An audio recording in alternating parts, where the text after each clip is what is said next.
I guess we already have 12 people.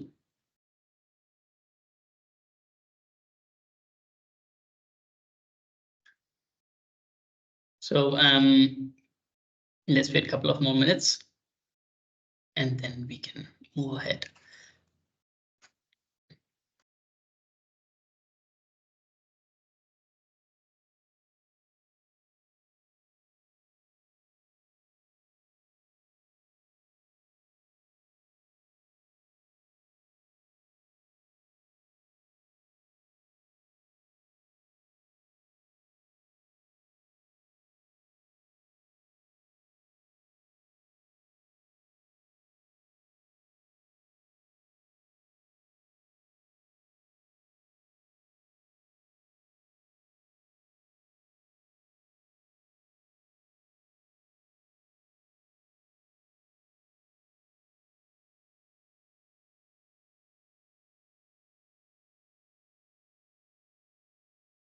I see Pablo is here. Hi, Pablo. Mauro is here. Hello, Mauro.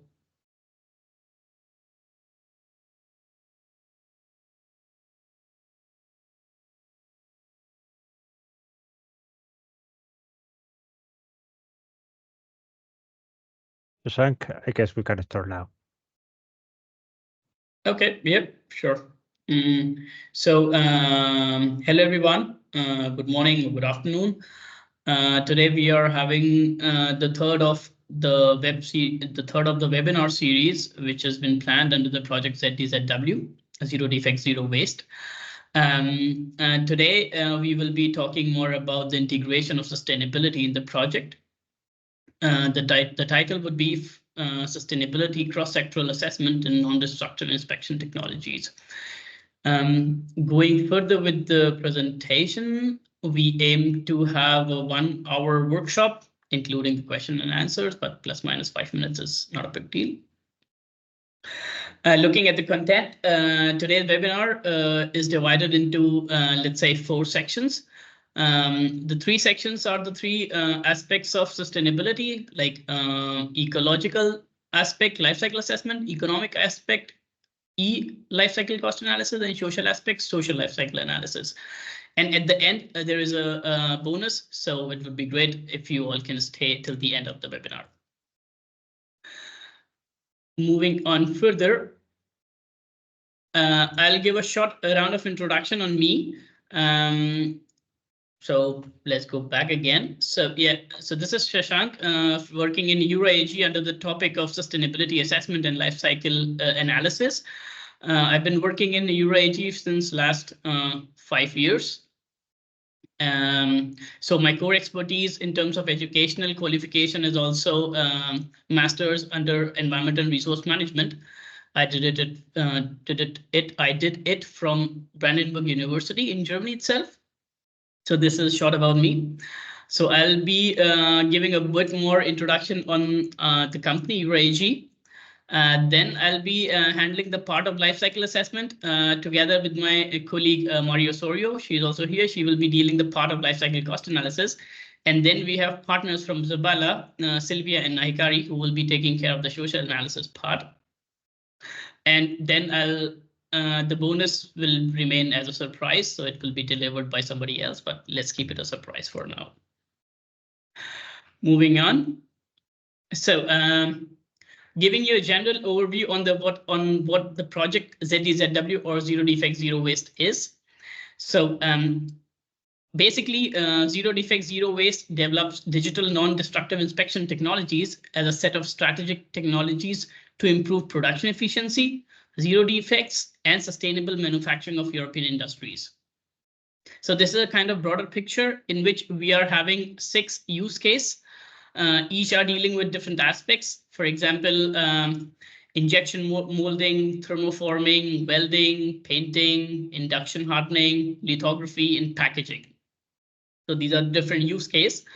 For more information, definitely I welcome you all to go through our website to have a bit more detailed overview of the project. To pursue the main goal of reducing the defects and generated waste in manufacturing processes, Zero Defect, Zero Waste project addresses defect minimization and waste reduction in 3 key areas. that cover the entire manufacturing process and product life cycle. So this is a kind of broader picture what ZDZW project is about. Looking at the slide, we can say if, it's a big project including 27 partners. It gives you a better detail here. So here's the list of all the partners that are joining force together in order to achieve the common goal. 36 months project, so 3-year project with the budget of around 11 million euros. It is funded by European Union under the Digital Twin Transition call. Yeah, this is in short about the project. Now, a quick round of introduction, or let's say about us. Quick round of about us from the company Eura AG. So Eura AG is a consulting company.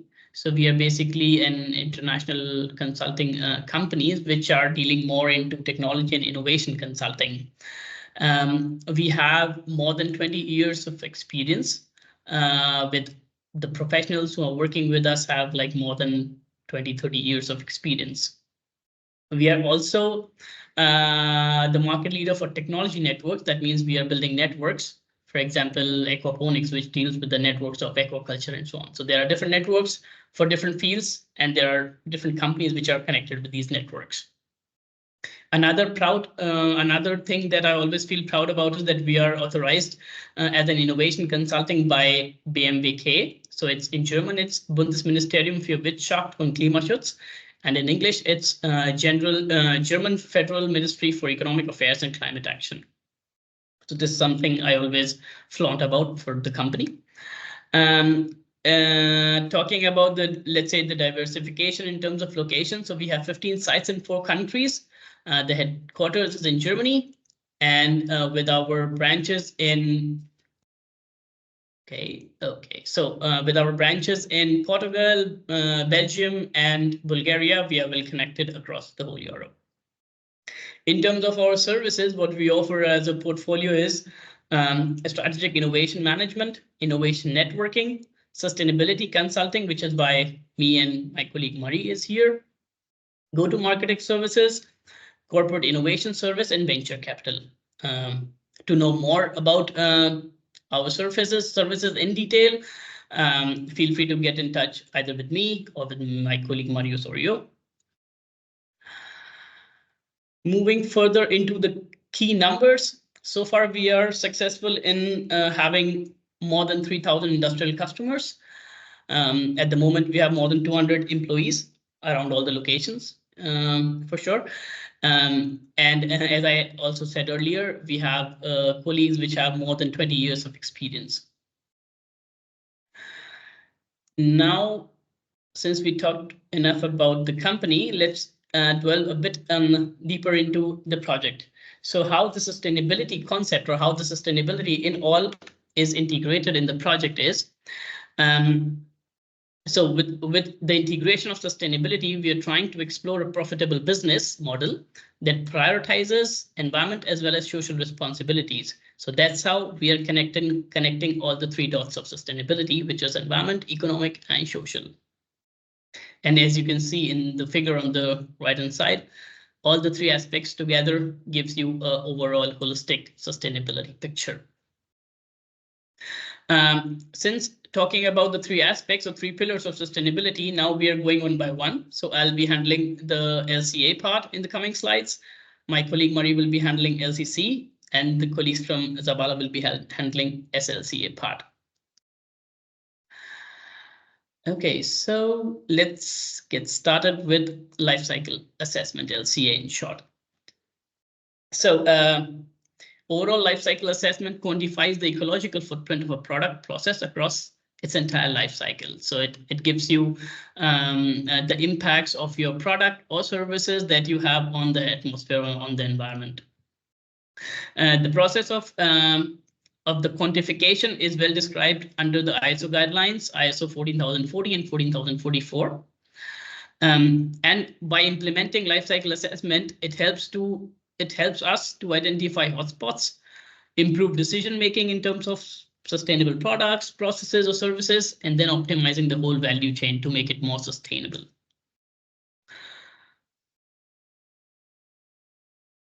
going forward. So what all things we include or we should include in life cycle assessment is, so for this, it includes basically the different life cycle stages of a process or a company or a product or a service.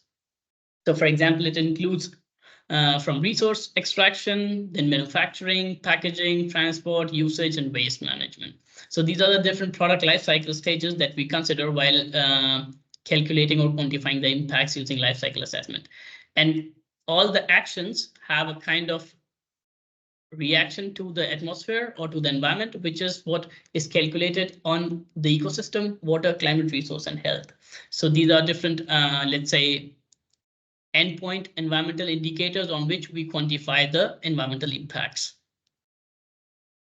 Now, how this is done is very well explained by our ISO norms, ISO 14040 in this case. So it gives you a brief idea on how to do it technically. I won't go more into the details because then it will be a kind of a different webinar altogether, and we will need a separate webinar for doing just LCA. So giving a short introduction on what LCA is. So if we look at the text, let's say, these are the different four phases of life cycle assessment on the left hand side. So the first is we have to define the goal and scope, in which we kind of define a set question that we are trying to solve with doing LCA. Then we go with the inventory analysis, in which we collect the data for carrying out the life cycle analysis. So this data could be, for example, mass balance, energy balance, waste streams, and so on, all the processes upstream, downstream. Then impact assessment is calculated using the software. So this is what we are doing using the Gabi software, but there are many different software such as SEMA Pro, Umberto, OneClick, and so on. So it could be your choice to use any software that you want. And at the end is the interpretation. Depending upon the results, we interpret the results, how good or how bad the results are. Now, the whole of this assessment could be directly applicable for a product improvement in terms of its process value chain, finding alternative solutions, optimization potentials, and so on. It could also help in policy makings. It could also help as a unique selling point for your product, as a marketing tool, and so on. The next point would be in the agenda is about life cycle cost analysis, which will be covered by my colleague Mari Sorio. Mari, the screen is all yours now. Perfect, thank you. So good afternoon. So in parallel, as we are carrying life cycle assessment, we are doing the life cycle costing. In general, life cycle costing is a comprehensive financial analysis to evaluate the total cost associated with a product, project, or system over its whole life. It involves the systematic identification, quantification, and aggregation of all costs associated with the acquisition, ownership, operation, maintenance, and disposal of an asset over its useful life. Why do we carry a life cycle cost? So the benefits is because improved decision making. A life cycle cost enables key players to evaluate the long-term economic implication and select the most cost-effective solution that aligns with the organization goals. Also optimize resource allocation, because the organizations can allocate more effectively by identifying the opportunities to reduce costs, enhance efficiency, and maximize the return of investment for an asset. It also helps mitigate risk associated with an unexpected expense or a disruption in the system when we anticipate and account for the potential future cost. And also helps with the sustainability approach because promotes environmental and social responsible decision making. Here in this figure, we can see there are different types of life cycle costs. We have the conventional, the environmental, and the societal life cycle costs.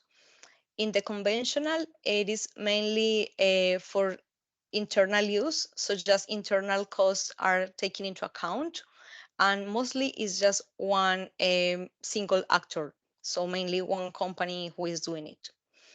The environmental life cycle costs, it takes into account all the actors in the life cycle of the product, takes into account internal and external cost, and considers factors such as resource usage, emission, pollution, waste generation. It's aimed to quantify the environmental consequences in terms of cost. And the last one will be the societal life cycle cost, which includes the whole society, also the governments, and express the environmental and social impacts in terms of cost.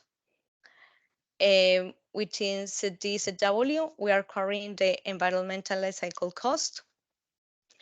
In this one, we follow the system boundaries and functional units, which are equivalent with the life cycle assessment that my colleague Shashan explained.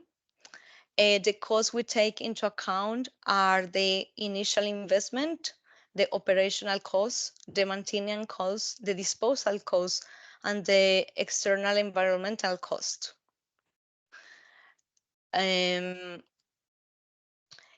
This is a graphic that I want to show to explain how we foresee the implications in terms of cost in the ZDZW project.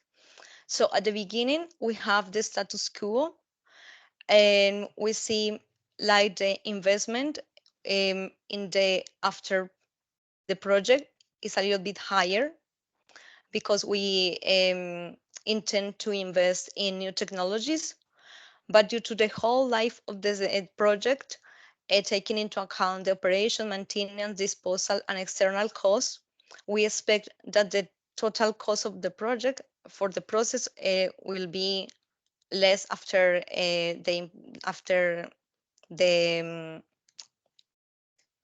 application of the new technologies. So despite the higher upfront cost due to the new technologies, environmental life cycle cost reveal the long-term economic benefit.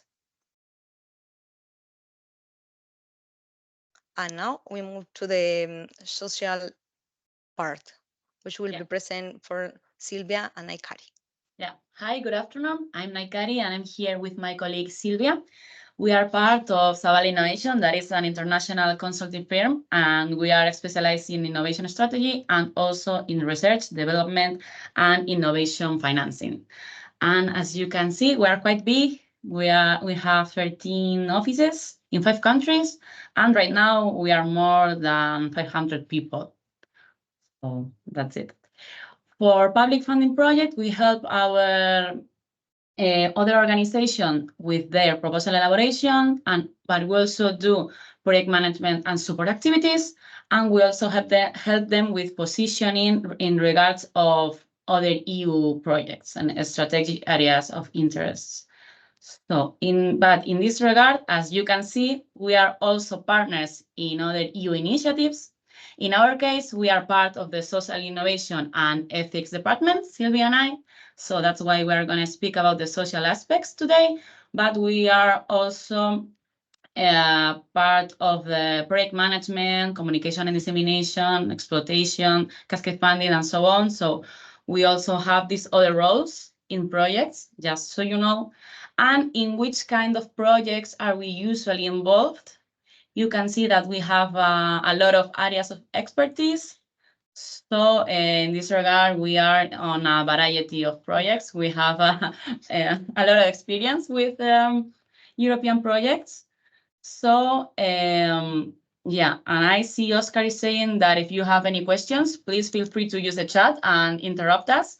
And we will see the chat. I will be answering. Yeah, maybe while we are presenting or later, but we will answer all your questions with no problem. So I think right now, Silvia will start speaking about the social analysis part, right? Yes, I'm going to try to take the control. Yeah, I think I have it. Great. So I'm Silvia, by the way. First of all, before starting, I would like to make this disclaimer regarding the social analysis and the social life cycle assessment, because maybe you have heard a lot about those concepts. And in our case, we have taken the social life cycle assessment as a framework, but a general framework, because maybe you know that this framework methodology is based on, or its aim is to assess the impact of a technology, a product, in different stakeholder cases. For instance, it could be local communities, but in our case, we have focused our impact assessment only on workers, on employees, and so that's the goal of the project. And as well, the methodology is really based on the human rights or working conditions aspect. And as we can tell you, our vision in this way has been, I think it could be said like wider. Yes, because we have select a lot of indicators just to know which has been the impact on so many aspects of the workers' everyday life. So I'm going to start now after the disclaimer. As you can see here, our index is quite easy, yes, because we wanted to make something easy to explain you, because when we hear social, it's like, what's social? Yes, so we would like to explain you a little bit about the definition, the objective, the procedure, and then finally, Naikari will be explaining some pilot examples. I will say, above all, some toolbox just in order to put into practice, which will be the social impact assessment. So what will be this social analysis? We wanted to start with this difference. It's not the same research and analysis, because what we are searching for, what we are trying to do, is not only to find information. When we make this analysis, is to interpret information. Yes, because as you are going to see, we have spoken with the workers. They have told us their opinion, their concerns, their vision regarding the implementation of the technology. But what we want to do with this is not only listen to them, okay, and we are going to take minutes. The thing is that we want to use this information in order to take more informed decisions. Yes. And so what is it? We can see it as just an act to examine a social phenomenon in order to act, in order to put into practice things. A social phenomenon can be defined as a lot of things, any pattern, behavior, thought, or action. This is everything that happens in a society. And workplaces as well are on our society. So we can use this concept in order to explain or to put a name to this action we are making. But what for what do we do this? Yes, which is the aim? So from some time to now, we have realized that in a lot of occasions in our everyday life as well, normally employees are not asked when there are changes in the company. For instance, in this case, when a technology is implemented, or just in some internal changes that could be understood that something easy that do not matter, we see that they are not asked, or us in our case. And then we see that later on, there are some obstacles that appear. And we say, why does this doesn't work? Or I don't know which problem could be with the technology, or why do people resist to this change? And the thing is that we have not taken into account this vision. So from our part, what we wanted is to listen to the employees in order to identify those obstacles and try to facilitate change. Yes. In fact, it could be understood as a double objective. First one is just to ensure that the workers are well, to ensure their well-being and try to reduce the negative impact that they could suffer on a change. Maybe it's not a big deal for us, but it could be something like scheduling some actions, but they could be involved on some type of problem, and this should be taken into account. And then the second objective will be just to try to implement the change with a more complete vision, because in this way we are going to, or at least we are going to try to implement the technology in the best way possible we can do.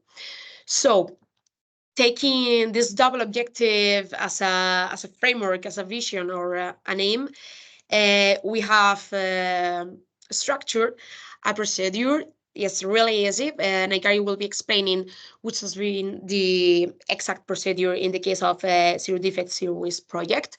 But as you can see, it's a procedure structured in 3 main phases. The first one is the social analysis previous to the change.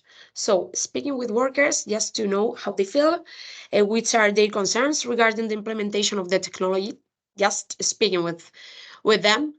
Then it will be the mitigation and remediation phase, which would be trying to apply some changes with this information. Yes, because we have spoken with workers in order to take more informed decisions. And so with this mitigation remediation plan, we are going to implement it on the pilot, on the company, at the level that we are working with the change. And then we will make another social analysis, or I don't know, 2, 3, or all we need. And the idea of this last social analysis will be to see if the changes are being applied in a best way, or if the actions that we have implemented in the mitigation and remediation plan have been successful. And this is like a lot of words, but yes, but what can we do exactly with our workers? It's really easy. It's just to listen them. How? Making some workshops, surveys, focus groups. This could be made also when you are taking coffee, but the thing is to listen. It will be, I will say more properly, to do it on a survey or maybe on an interview in order to take minutes and to know exactly which are the main problems. For the mitigation and remediation plan, as this is, I will say, like the logical part that you are doing in your work, but when we implement something that maybe is coming from our decisions, we don't know which can be the real impact, and so this could be useful for us. It can be a tailor-made strategy formed by training, coaching, or any specific change or action that can help the implementation. And then later on, this social analysis again, just to know if the plan has been successful. So what we obtain with this, a result, this I will say an analysis, diagnosis, then a mitigation action or plan, and then another result.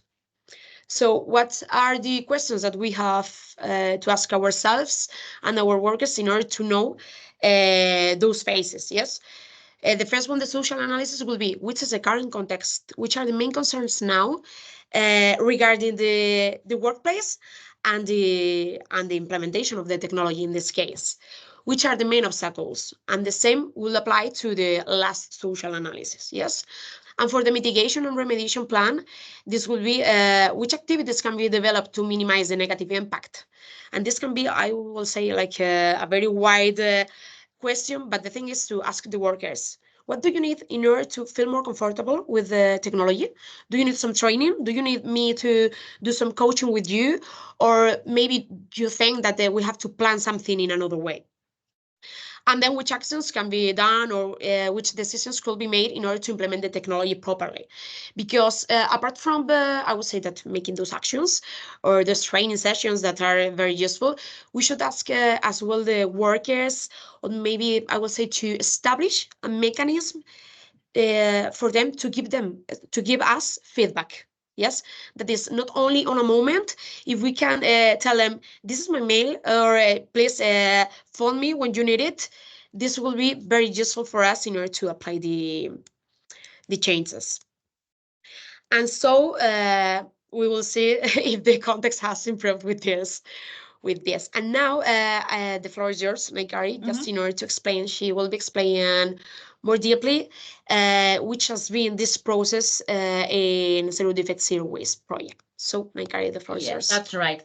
Then now what I'm going to do is explain the pilot examples and explain what we actually have done. Right, Sylvia has explained what would be the procedure, and right now I'm going to explain. I want to speak about the tools we have used, what they are for, and give examples for you to know how you could do it, and to do it, what do you actually need. So within the project, our objective with this process is to listen to the pilot workers' vision, as Sylvia has said. So first, what we want to know is the perception they have about the possible impact of the technology before it is implemented. Right now, we are doing the social analysis before the implementation of this new technology, because for us, it's also important to know what they have in mind. A lot of times, not having information how their work is actually going to be affected. So it's really important. Nikari, we cannot hear you. But now it's working. Okay, Yeah. can you hear me now? Sorry. Yes. Yes. Yes. Okay, what's the last thing I said? Excuse me.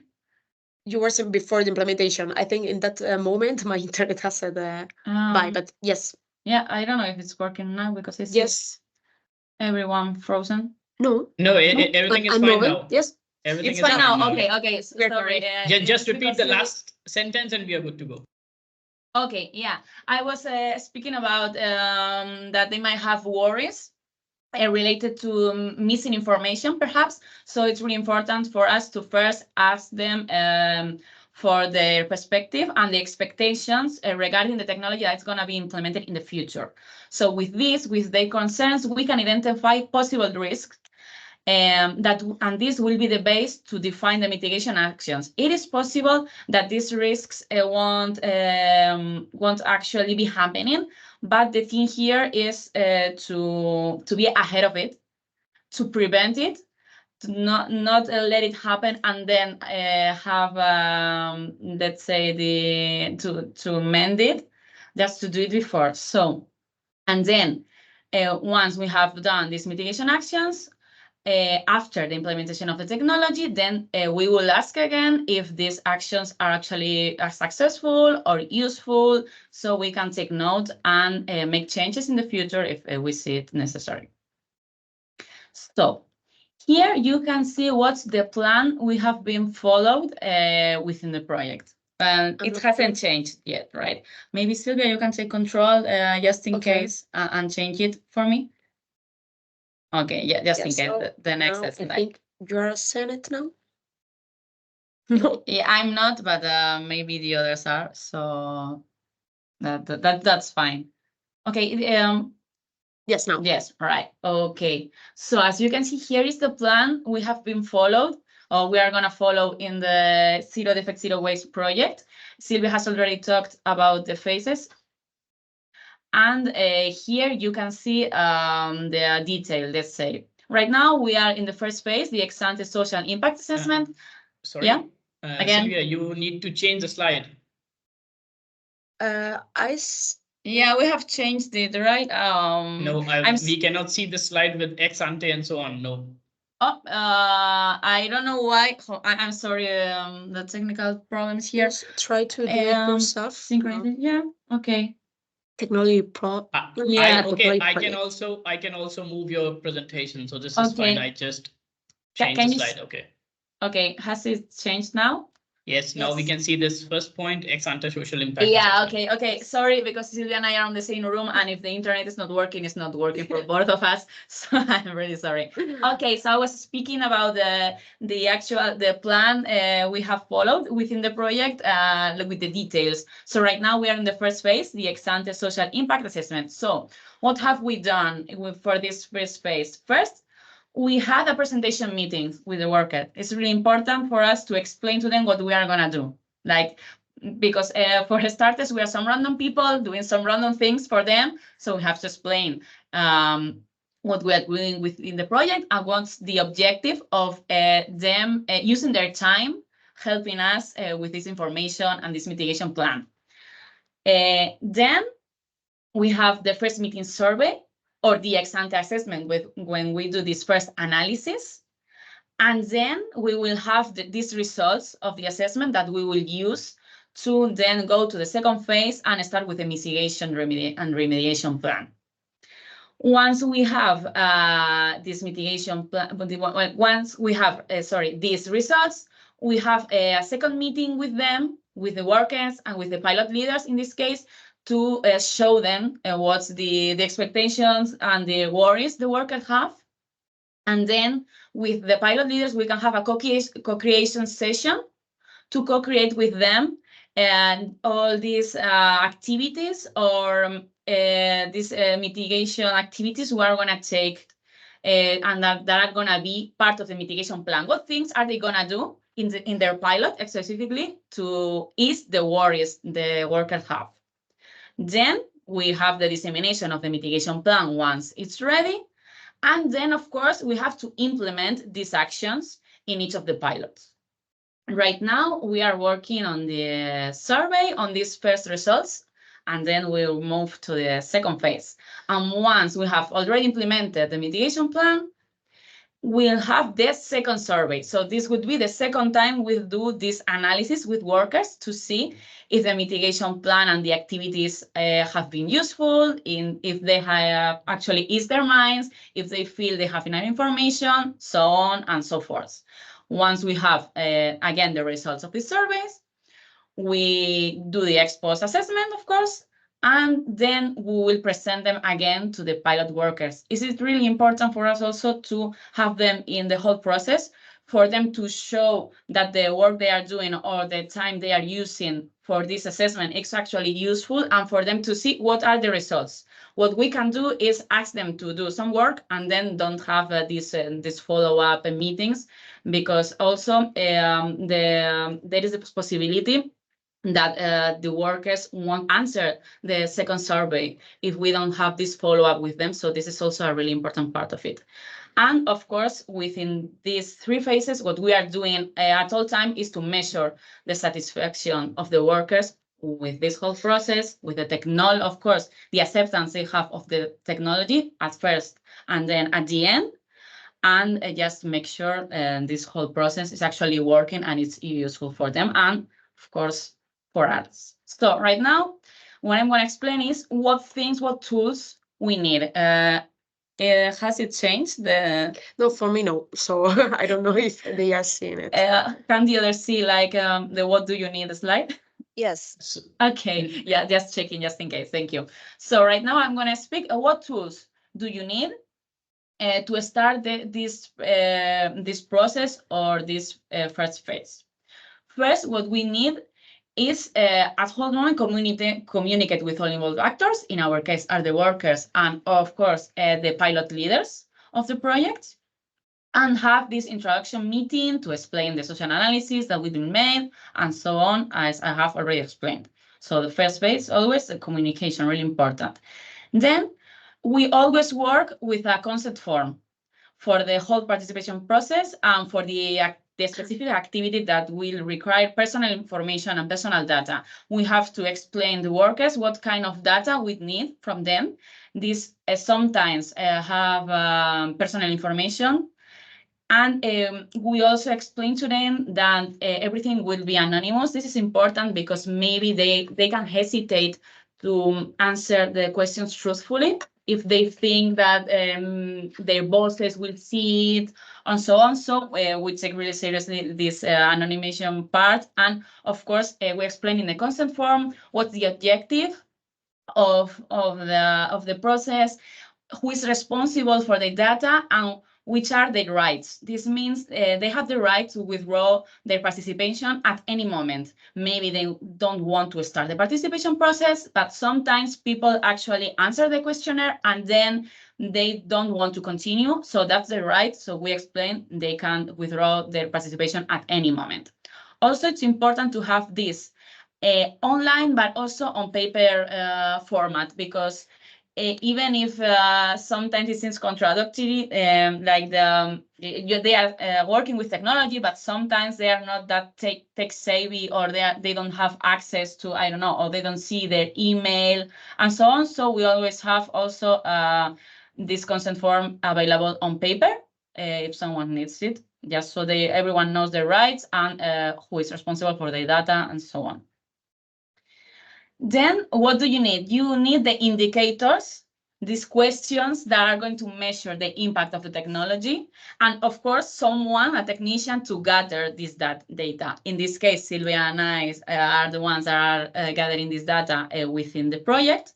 Could be anyone else. And also, we always need the collaboration of the pilot partners for them to also contact their workers and to answer any questions they may have.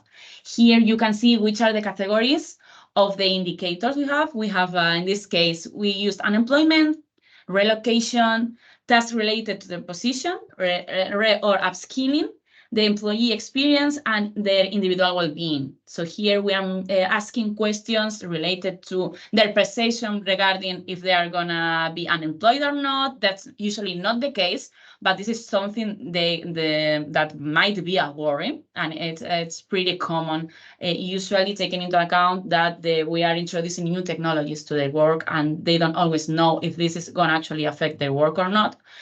Also, the perception regarding their relocation, if it's possible for them to be relocated because of this new technology.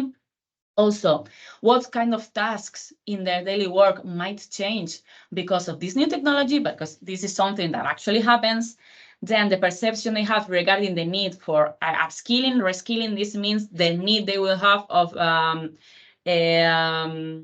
to have workshops or to let's say, to know something new, or to, yeah, that's it. I mean, then the perception regarding the usability of the technology. This means if they think the technology will actually be useful or not for the work, and their situation of general health they have because of the implementation of the technology. This is not the case, but sometimes implementing new technology may have like new processes or new moving parts or things like that that could be something riskful for their health. This is not the case within our project, but it's something we ask, because even if it is not the case, they might have some ideas about it. So we want to know if and that's not only for physical health.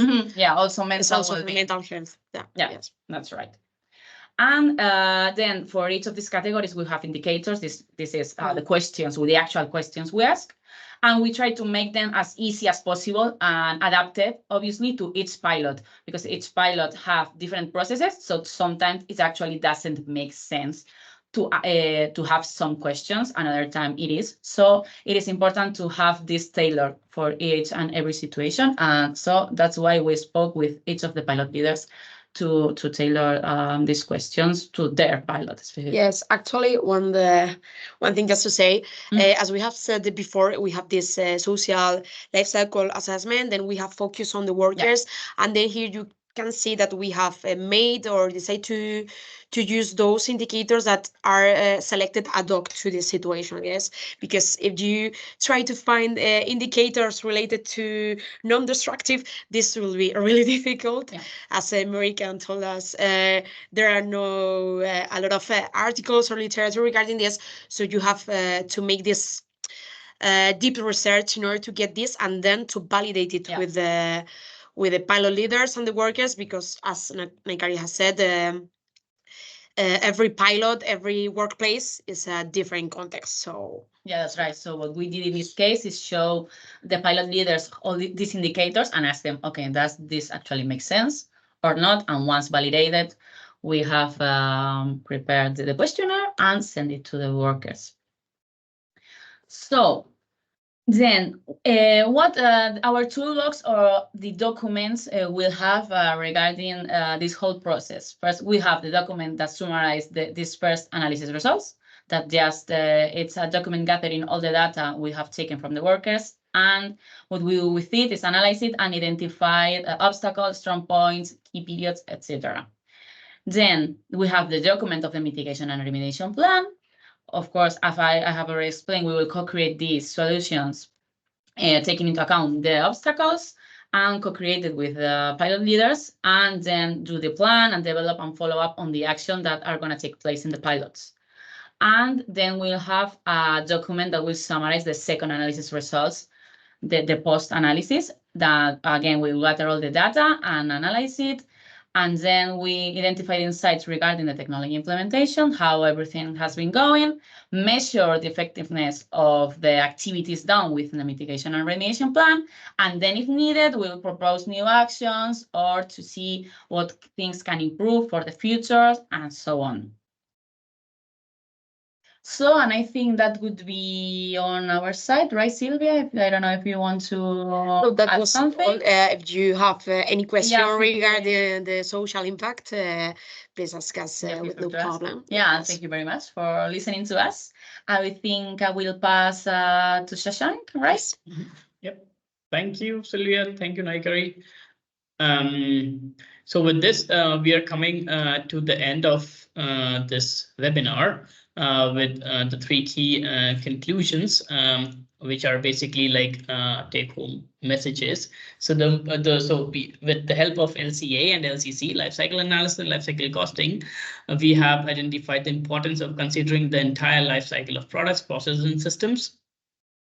With the help of social analysis, we understand the importance of resistance and stoppers to implement changes, and at the same time, how we can mitigate them to have a successful implementation and a committed team.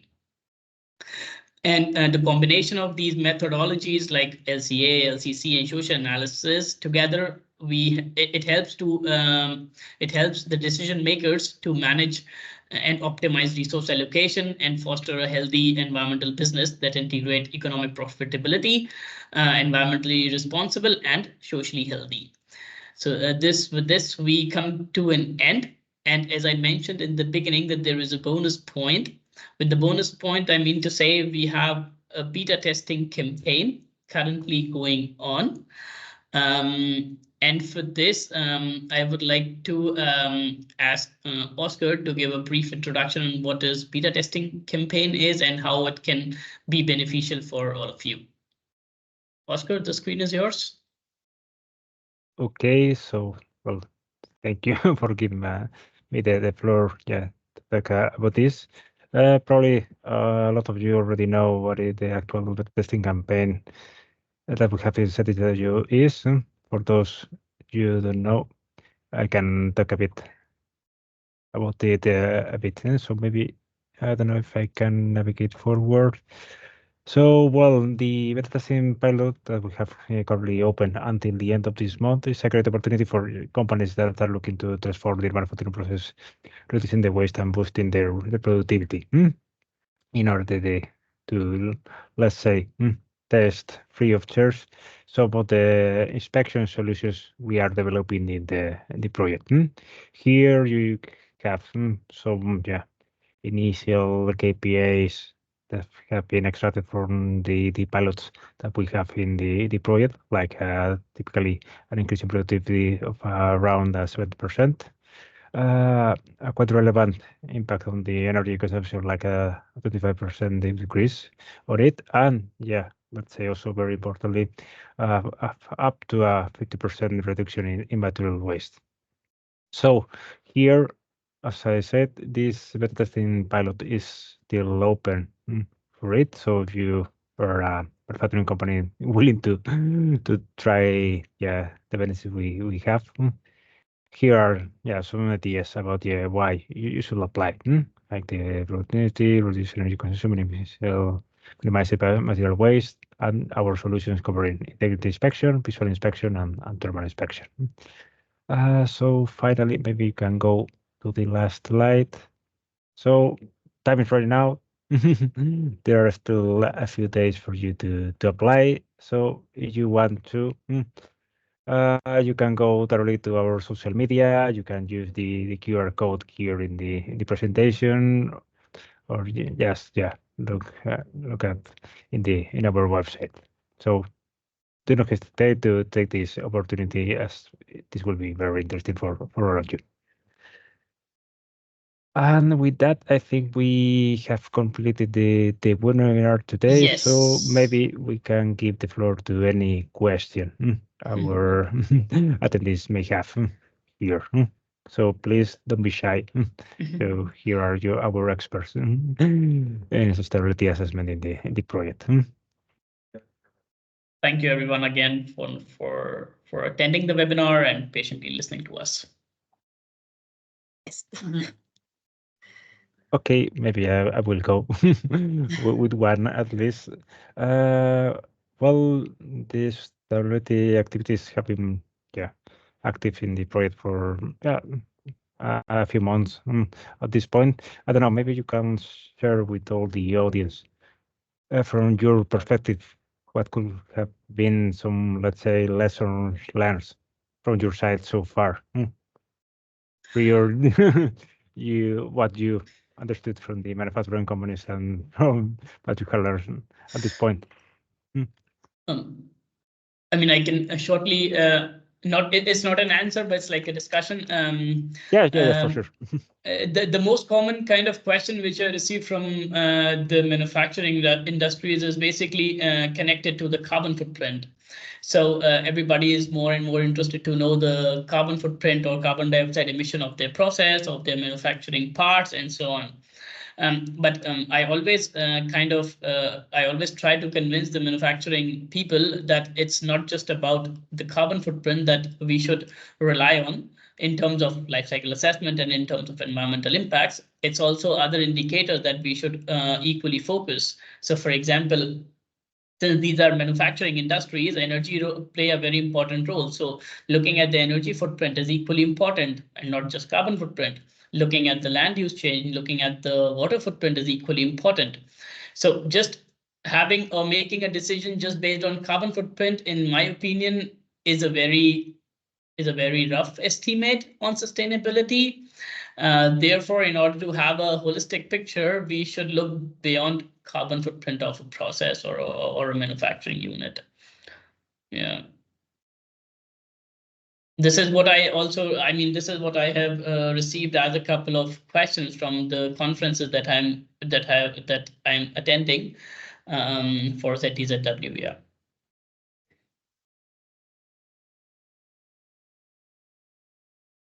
Any other thought, let's say, from the social aspects as well? From our part, I would say that there are a lot of things that, as well as the pilot leaders and some workers could say that this is quite clear that this is not going to happen, no? But when we ask the workers and then we are seeing some results, we are seeing that they have some concerns. Yeah. And so we are seeing why it's important to make these kind of processes. As well, they have told us that on some previous experiences, they were not asked about the process. And so now they feel more engaged, and I think this way, this could facilitate the change and at the same time to feel better. No, I don't know, like, yeah, no, right. Also, because I know in our experience, sometimes it actually happens that we ask the workers, okay, what do you actually know about what's happening here or what's going to happen, like in the few months ahead of us, and they actually tell us, we don't know. I mean, there are places where they actually know and they are more engaged, but especially in bigger places with more workers, we usually see that they aren't always well informed. And I think that's actually one of the biggest problems regarding their concerns, because when we do not know things, we imagine things, right? So we think it's really important to have this process, because it's not a lot of work, actually.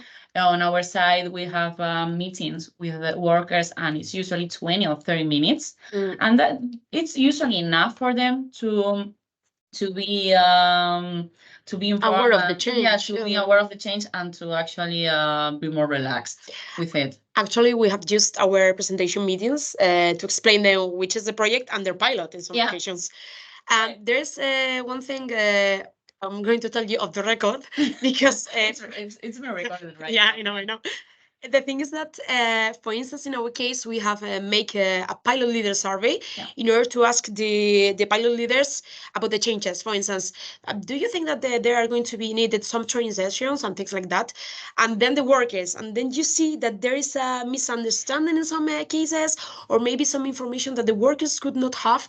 Yeah. And so this is kind of interesting. Yes, speaking, I will say that an insight is that less intermediaries, the best. Yeah. Also because then the information is passing from one person to other, and then sometimes the thing is that you don't have time to do this type of activities, and then you tell your mate in 5 minutes, and then there are a lot of details that are missing in your.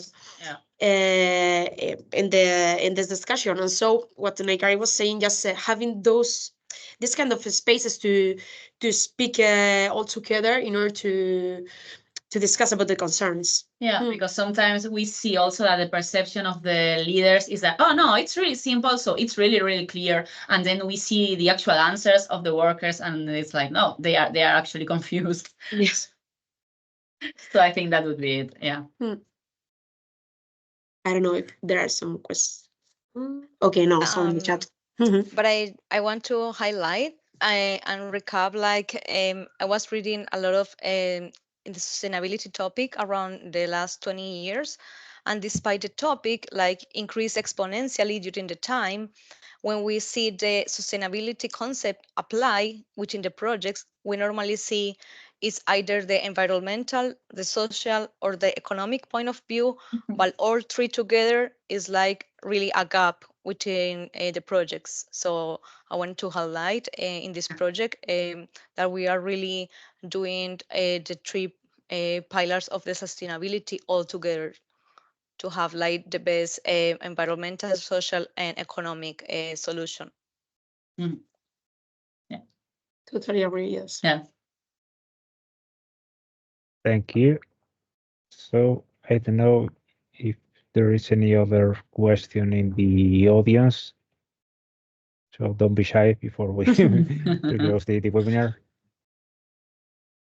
And I mean, if you're feeling shy, feel free to drop us an email. Yeah, that's right. Yeah. So I see Pablo writing something. Okay, just thank you. So Thank you, I think Pablo. Yeah, thank you very much. we can close the webinar here. Well, many thank you for being with us today in this webinar focused on sustainability.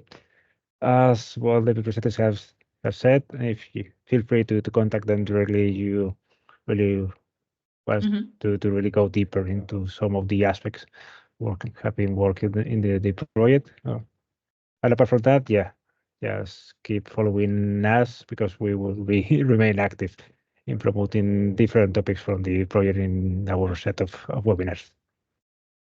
So if is there any further question, thank you again. Yeah, We close the meeting. thank you very much. Thank you. Thank you, Oscar. Thank you, everyone, for joining. Take care. Thank you. Bye-bye. Have a nice day. Bye-bye.